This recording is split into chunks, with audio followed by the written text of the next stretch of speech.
The crash site in the wastelands. The desert was silent. Only the wind moved, brushing over dry rocks and cracked sand. Nothing lived here anymore. No animals, no plants. Just ruins, rusted metal, and the heat of two suns. Jack Carter, a human explorer and scavenger, was driving his small sand skimmer across the wastelands. He wore old armor, scratched and faded, and a visor over his face to block the sun. His scanner beeped weakly. Low energy, low hope. He had been searching for shipwrecks or old tech for weeks. Nothing. Then the sky lit up. A burning trail shot through the air like a comet. Jack jumped to his feet, shielding his eyes as something large and on fire crashed into the ground ahead, about 2 kilometers away. The impact shook the ground and smoke rose like a tower. Jack grabbed his pack and turned the skimmer toward the crash site. He had seen escape pods before. They were usually empty, sometimes full of bodies. But this one felt different. As he approached, he slowed down. The pod was half buried in the sand, glowing hot. It looked alien, not human-made. The outer shell was smooth and blue, not metal but some kind of living material. Strange vines pulsed on its surface. He pulled out his plasma cutter and made a hole in the hatch. Inside, it was dark. Then, a sound. A soft whimper.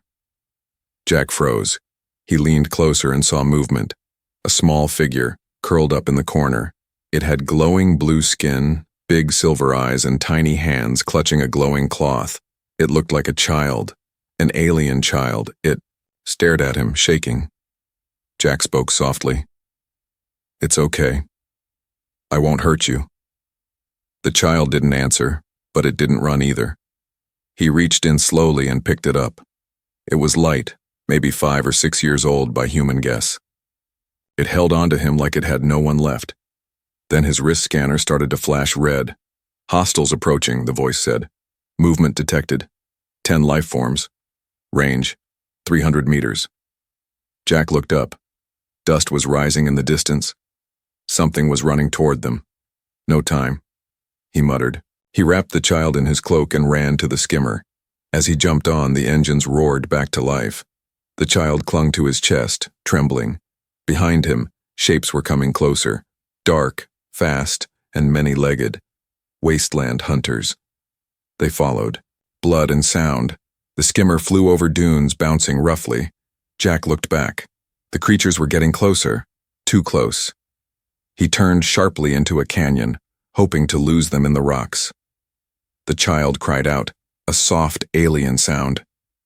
Jack looked down and whispered, "Don't worry, little one, I'll protect you." But his heart was racing. Why was a child alone in an escape pod? Where were its people? And why were wasteland beasts following it so fast like they knew it was there? He pushed the skimmer harder. The canyon was narrow and filled with ruins of old alien cities. Jack knew one place, an old temple half buried with deep halls and heavy stone doors. He had hidden there before during sandstorms. Maybe it could hide them again. The beasts howled behind. Jack reached the temple just as the sun started to set. He dragged the skimmer behind a broken wall and ran inside, carrying the child in his arms. The air was cooler, darker, safe. For now. He lit a glow stick and closed the old door. Heavy, thick stone. The creatures wouldn't get in easily. The child sat on the floor, looking up at him with big eyes. It hadn't spoken a word yet. Jack knelt down. "Do you have a name?" Silence. Then, a soft whisper, "Lero." Jack nodded. "Lero, I'm Jack." The child touched its own chest. Lero, alone. Jack felt a strange pain in his chest. He placed a hand gently on the child's shoulder. Not anymore. Outside, the wind howled again, and far above the skies, a hidden drone blinked green, tracking Jack, and sending the signal to someone watching closely, someone who had been waiting a long time, hunted by the night beasts. Night fell over the wastelands like a heavy blanket. Inside the ancient stone temple, Jack sat with his back against the cold, wall, holding a plasma rifle in one hand. His other arm rested around the small alien child, Lero, who had finally fallen asleep against his chest. The wind outside had changed. It was no longer just wind. It carried a sound. Low growls, the scraping of claws on stone. The beasts had found their scent. Jack closed his eyes for a moment, trying to stay calm. He had fought these creatures before. Wasteland hunters. They didn't sleep, didn't stop, and tore through bone like paper. But they feared light and thick stone. For now, the temple walls would protect them. Lero stirred. His silver eyes opened slowly, glowing faintly in the dark. "You hear them too?" Jack whispered. Lero nodded. "They want me." Jack frowned. "Why?" "You're just a child." Lero looked down. "Blood is rare." Jack didn't fully understand, but he knew one thing. This child was important. Maybe too important. He checked the scanner. 10 life forms were circling outside the temple. Jack's power cell was down to 16%. Not good. His light stick flickered once. He tapped it. Lero leaned into him, his thin hands gripping Jack's shirt. "You are not afraid?" Jack gave a tired smile. "I'm human. We do stupid things when we're scared, like stay and fight." He stood up slowly, trying not to wake Lero too much. He walked to the heavy door and listened. A low growl just on the other side. The beasts were here. Suddenly, a loud thud hit the stone door. Lero cried out in fear and covered his ears. Jack ran back and held him close. "Shh, I got you." "Nothing's getting through." Another thud. And another. Cracks began to form in the stone. Jack looked around the temple for anything he could use. Anything at all. Then he saw it. An old alien torch on the wall. Ancient tech. He pulled it down, tapped its base, and the torch lit up with a bright white-blue flame. The kind of light that hurt alien eyes. Jack placed it in the center of the room. The door finally gave way, just a little. A beast pushed, its head through the crack, sharp teeth, 6 eyes, and skin like rock. Jack didn't wait. He grabbed his plasma rifle and fired once. The shot hit the beast in the head. It screamed and backed off. The temple echoed with more howls. "They'll come back," Jack muttered. Lero touched his arm. "I can help." Jack looked at him. "You?" The child nodded. "My voice. They fear it." Jack didn't know what that meant, but he gave a small nod. "All right. We fight together then." More claws scratched at the stone. The beasts were trying to dig through. Lero stood, eyes glowing brighter now. He opened his mouth and let out a strange, deep sound. Not loud, but heavy, like a vibration through the air. The scratching stopped. Jack stared in shock as the sound seemed to push through the walls. Outside, the beasts howled, but not in hunger, in fear. A minute passed, then silence. Jack lowered his rifle. "They're gone?" Lero fell to his knees, weak. "Can't do again. Too tired." Jack picked him up gently. "You don't have to. You did great." He sat down again, pulling Lero into his lap. The torch still burned bright. The wind outside had gone quiet. For the first time in hours, it was peaceful.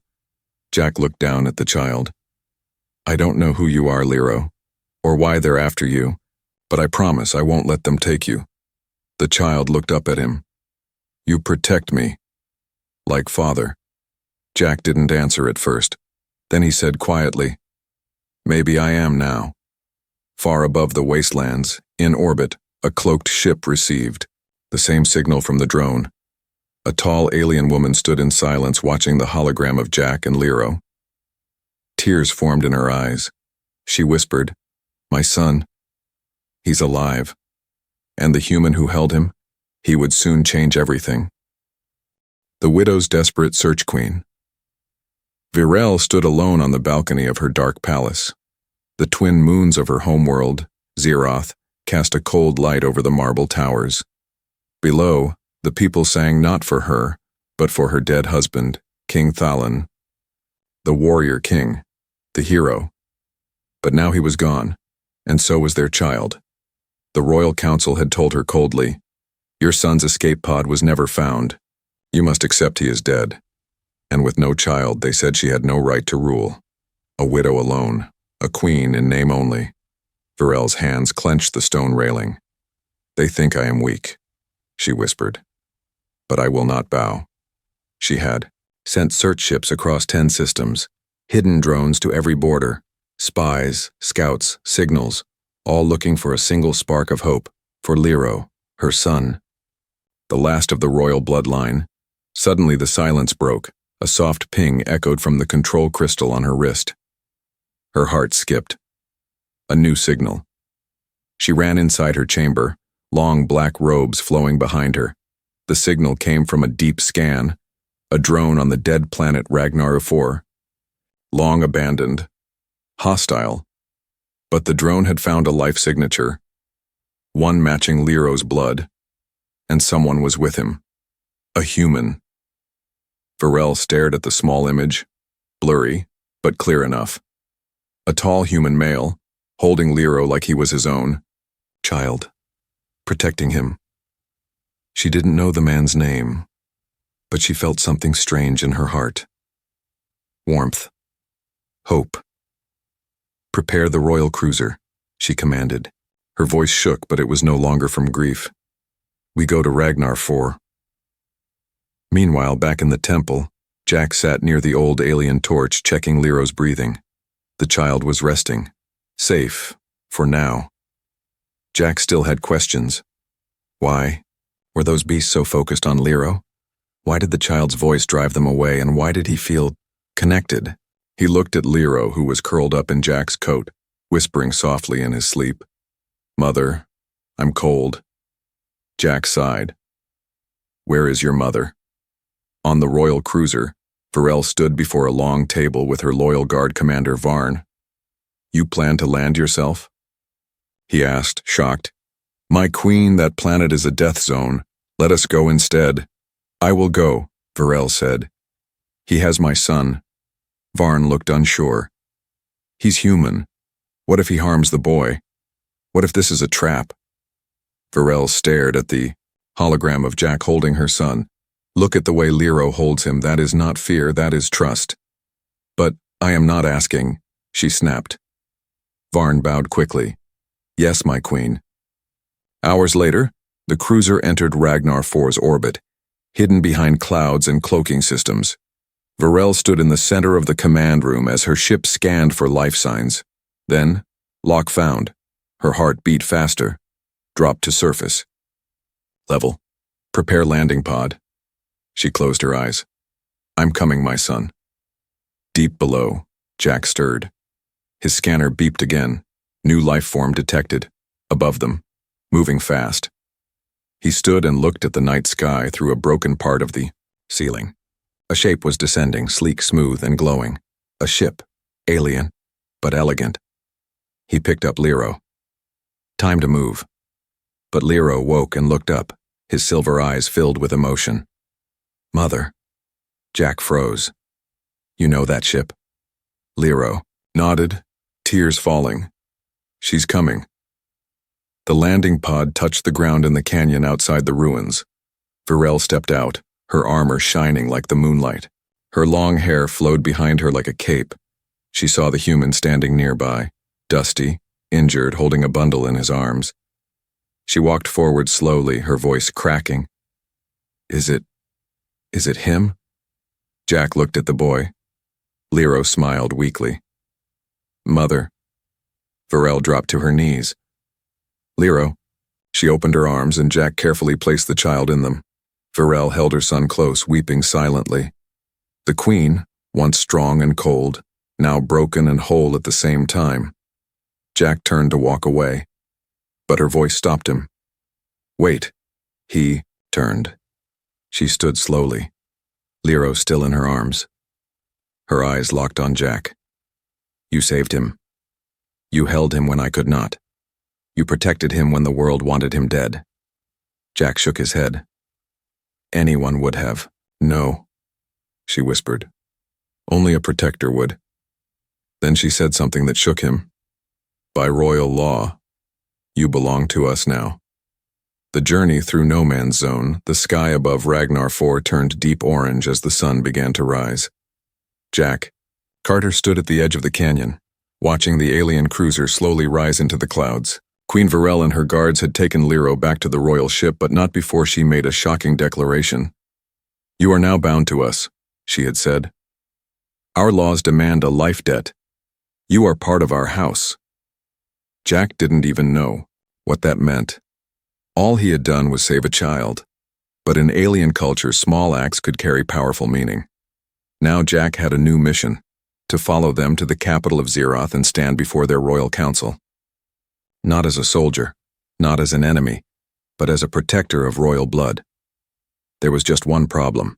The only working spaceport was 400 kilometers away, through a deadly region known as No Man's Zone, a radioactive wasteland filled with scavengers, broken war machines, and worse. Forgotten alien tech from ancient wars. The cruiser couldn't land again. The Queen's enemies were already tracking her. Jack would have to travel alone. She gave him a tracking beacon, a map disc, and a small device, a silver stone that glowed when held close to Lero's DNA.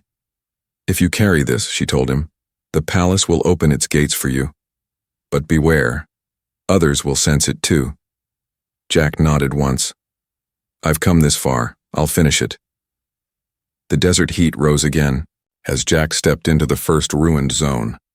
Cracked roads, twisted metal, and broken mech parts lay scattered like forgotten bones. The wind howled through tall broken towers.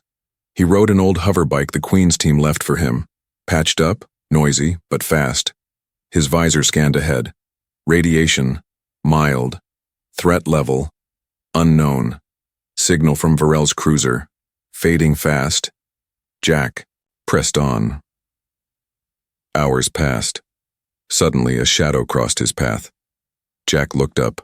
A drone, rusted but still alive, hovered in the sky, tracking him. Then more came. Not from the Queen, but from warlords. Jack cursed. I'm being followed. He sped up, weaving through wrecked buildings. Beeps echoed in his helmet. Warning, life forms detected ahead. Too late. A wall of energy burst in front of him. The hoverbike flipped, throwing him to the ground. Jack rolled and pulled out his blaster. 3 alien raiders stepped out of the ruins, tall, wrapped in bone armor, their faces hidden. One raised his weapon. You carry royal blood crystal, he growled in broken common tongue. Jack didn't answer. Another raider stepped forward. We smell the Queen's scent on you. Give us the stone, human.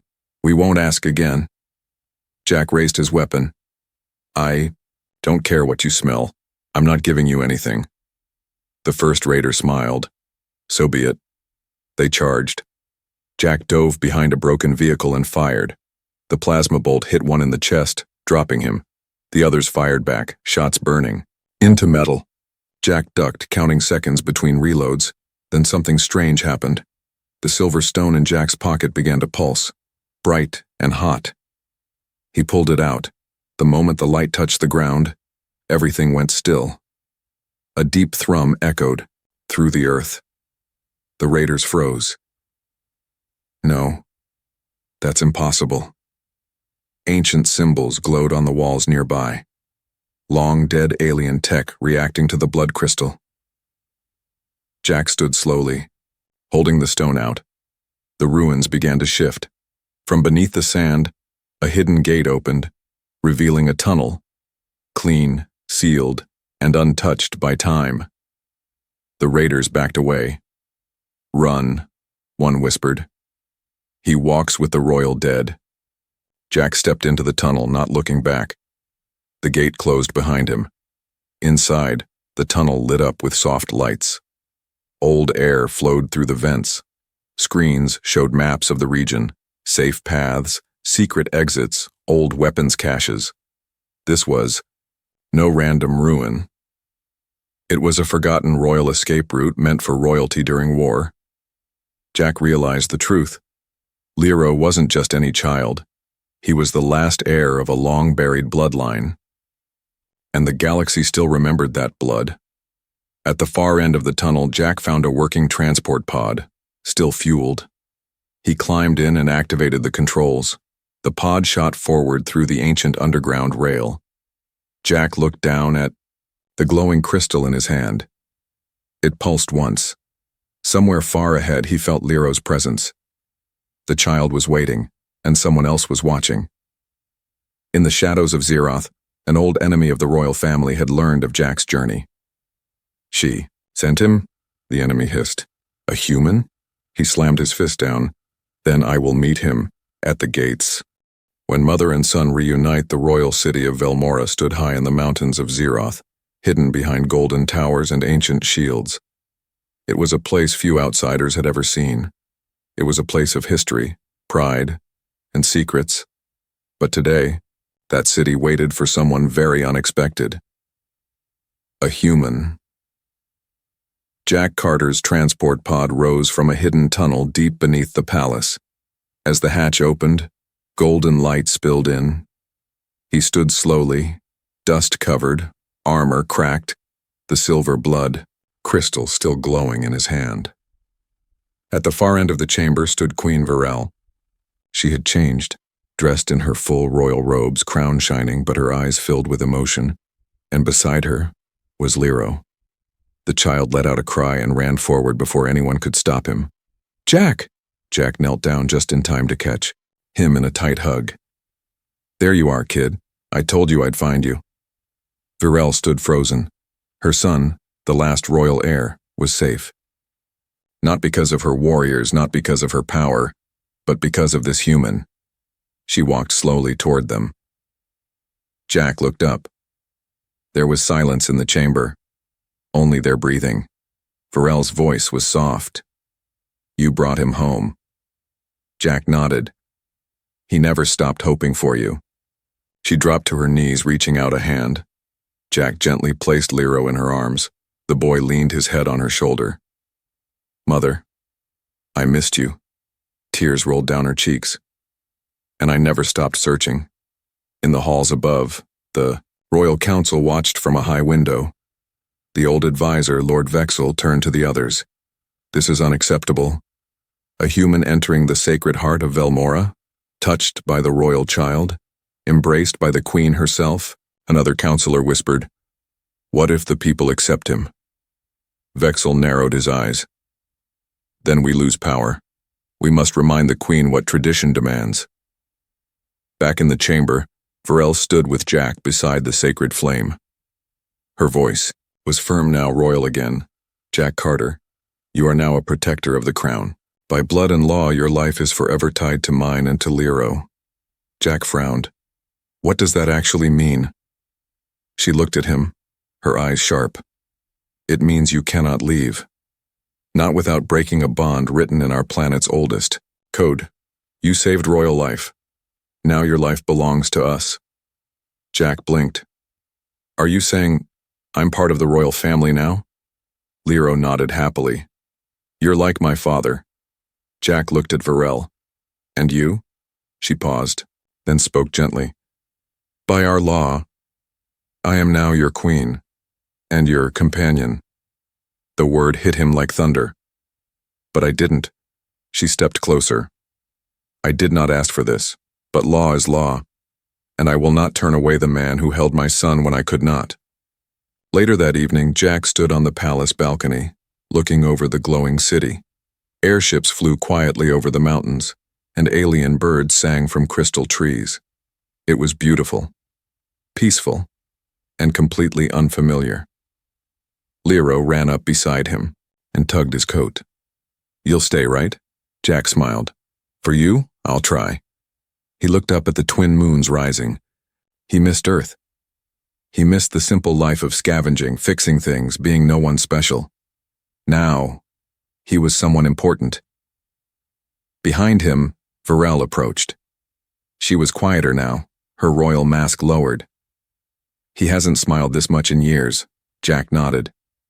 He's strong. She stood beside him. You are too, even if you don't believe it. He glanced sideways. So what happens now? Before she could answer, a palace guard ran in, breathless. My queen. The outer gate was attacked. It's Counselor Vexel's forces. They claim you broke tradition. They demand the human be handed over. Varel's face turned cold. So soon. Jack stepped forward. Let me speak to them. No, she said. They don't want words, they want blood. He looked down at Lero, who had gone silent. I'm not running, Jack said. Not this time. Varel reached out and placed her hand on his. Then, we fight. Together. Far below the palace walls, Lord Vexel watched his warriors gather. This is no longer about tradition, he said with a cruel smile. This is about power. The queen has forgotten who rules this world. His general stepped beside him. And the human. Vexel narrowed his eyes. We take him. Kill him if we must. The people won't follow a human. But he was wrong. Because the people had already seen the boy smile. And in that smile, they saw hope. Hope that even a stranger from a distant world could become family, worship or marriage. The palace halls of Velmora were filled with whispers. Servants paused when Jack walked past. Guards bowed with confusion in their eyes. Nobles stared with tight lips and fake smiles. He was a human, a stranger. But now, he was bound to their queen. Jack walked through the royal garden, where the ground glowed softly under alien flowers. He needed space, time to think. The queen had declared him a protector of the crown, tied to her by ancient law. But was that just duty, or something more? From behind him, soft footsteps approached. He turned and saw Queen Varel standing there, without guards, without armor, just herself. A soft wind moved her long hair as she stepped closer. You don't like attention, do you? She said with a quiet smile. Jack sighed. I liked it better when nobody knew who I was. You saved a royal child, she replied. That makes you more than a man in our world. Some of them are calling you a divine answer. Jack blinked. Divine? Yes. She looked away, almost embarrassed. Some believe Lero survived because the gods sent you, that you were chosen for me. Jack didn't speak for a moment. Then, is that what you believe? She didn't answer. Instead, she said, Tomorrow morning the council will demand something.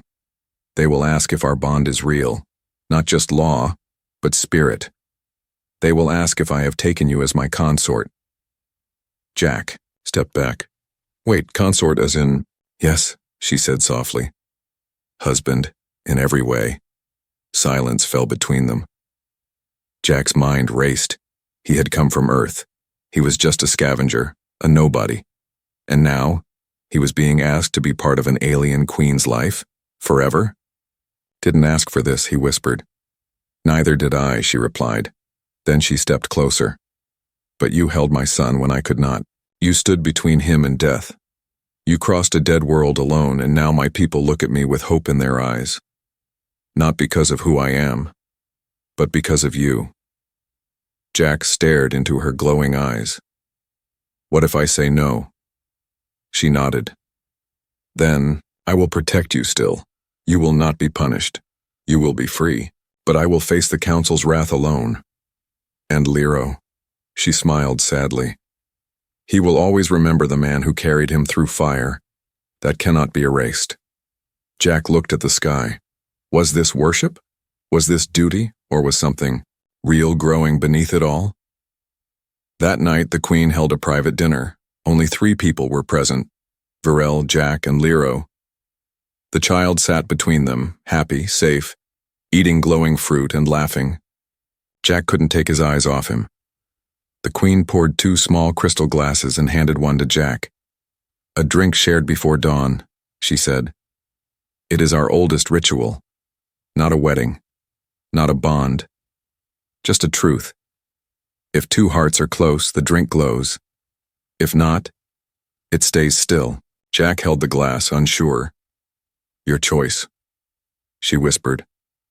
He looked at her, and then at Lero, who had already fallen asleep with a blanket over his shoulders.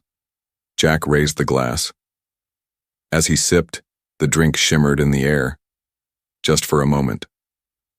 Like a heartbeat of light, Burrell gasped.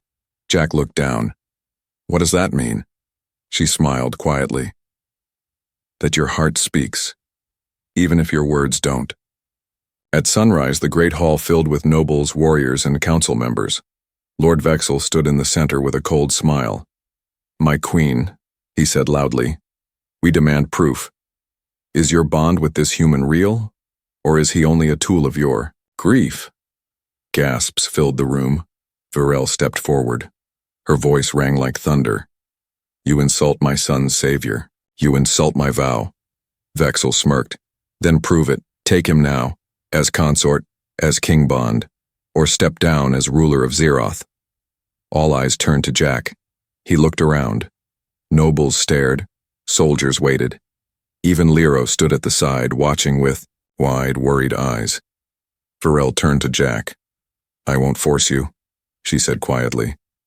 But if you stand with me now, they will never question your place again. Jack took a deep breath. He stepped forward, not for power, not for law, but for the boy who clung to his chest that night in the wastelands, and for the woman who wept when her child said, Mother. He reached for her hand. I'm not from here. I don't know your ways. But I know this. Family is not about blood. It's about staying. The hall fell silent. Then slowly, he pulled the queen's hand to his heart, and the palace lit up, ancient lights reacting to the truth of the bond. The council could say nothing, because Zeroth itself had answered. The betrayal and the battle for the future. The palace bells rang across Velmora, not in celebration, but in alarm. Jack stood at the queen's side, still holding her hand. The blood glow of the ancient lights had barely faded when a guard burst into the great hall, face pale, armor scorched. My queen, he gasped. The outer gates have been breached. Enemy warships descend from orbit, led by Lord Vexel. Varel finished, her voice ice. The council froze. Vexel was gone. One moment he had stood in the hall demanding proof of Jack's bond. Now he had vanished and raised an army. He never planned to accept the bond, Varel said. He only needed time to bring his forces down. She turned to Jack. You still want to be part of this world? Jack cracked his neck and reached for the plasma rifle the guards handed him. I didn't come all this way to run now. Outside the city walls, Vexel's black-flagged ships rained down fire. His elite warriors, trained in ancient forbidden arts, marched in lines of steel and bone. Vexel stood at the front, armored in crimson, his voice blasting from loudspeakers. This queen is false, he shouted. She binds herself to an outsider. She weakens our bloodline. I, Lord Vexel, will restore the throne, kill the human, take the child. The crown will rise pure again. Inside the palace, Lero stood beside his mother, clutching the glowing silver crystal, the one Jack had carried across the wastelands. He whispered, Don't go alone. Jack kneeled before him. I'm not. You gave me something stronger than weapons. What's that? Lero asked. Jack smiled. A reason to fight. The palace defenders stood ready, outnumbered but burning with purpose. Jack stood at the front next to Queen Varel, wearing light alien armor and holding 2 borrowed blades charged with plasma. The battle began. Vexel's troops stormed the walls, flames lit the sky. Blasters screamed. Explosions tore through stone. Smoke filled the air. Jack fought like a force of nature, his earthborn instincts sharper than anyone expected. He moved fast, struck hard, protected the queen's flank again and again. Varel fought too, graceful, deadly, royal. Together, they stood unbreakable. But then, the inner wall fell. Vexel walked through the fire untouched, holding a staff pulsing, with stolen power. He pointed at Jack. You poisoned her mind. You touched what was sacred. Jack stepped forward. You left a child to die. You call that sacred? Vexel snarled and attacked. Their blades clashed, ancient energy against raw willpower. Sparks flew. Each strike shook the floor. Vexel was stronger, but Jack had something more. He had purpose, and he had something else too. As Vexel struck a powerful blow, knocking Jack back, Lero screamed. The crystal in his hand lit up like a star. A pulse of light blasted through the chamber. Everyone froze. Even Vexel staggered. The child had awakened something ancient. Jack rose slowly. The crystal floated to him, glowing between them. His hand reached out, and the crystal merged into his armor. A voice echoed from deep below the palace. Protector confirmed. Air secured. Ancient shield reactivated. Suddenly, a blast of energy threw Vexel across the room. The palace itself had chosen its side. Virel ran to Jack, helping him up. What did you just do? He coughed, grinning. No idea, but it worked. Vexel tried to stand, bleeding, furious. But the royal guard surrounded him now. His army saw it, their leader defeated. They dropped their weapons. Later that night, Velmora burned with light, not fire. The people gathered in the city center. Queen. Virel stood before them, Lero at her side, Jack at her right. She raised her voice. Today we were betrayed from within, but saved by a heart from beyond. She turned to Jack. This man crossed dead worlds, protected royal blood, and stood against a storm we thought would break us. The people bowed, not just to her, but to him. Jack tried to speak. I'm not special. But Lero hugged him tight. You are my family. That night, in the quiet garden, Jack sat with Virel under the glowing moon trees. I never wanted this, he said. I only wanted to help. She smiled. That's exactly why you deserve it. They sat in silence for a while. Then she asked softly, Will you stay, Jack Carter? Not just for duty, but for us. He looked at her, at the peaceful sky, at the boy who now slept in safety, and at the woman who once stood alone, now standing strong with him. Jack smiled. I'm already home.